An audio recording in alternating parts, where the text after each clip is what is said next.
this video, I will show you how to turn on instant booking on Airbnb. So first of all, go to the airbnb.com/hosting website, and from your dashboard, click on listings. And in this screen, select the listing to enable instant booking. So I'm going to select this cabin, and in order to turn it on, we're going to scroll down all the way, and there we see booking settings, and we're going to click on this. And in here we can see the setting use instant book. And what does this do? It will let guests book automatically, which can help you get more bookings. So you can also select some options inside of this, and that is requiring a good track record. And this means that only guests are allowed who have stayed on Airbnb without issues. So this can give you some more safety.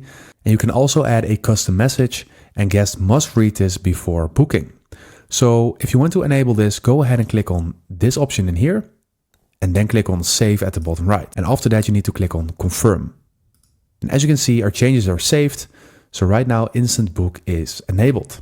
So that is it for the video. Thank you for watching, and subscribe to my channel.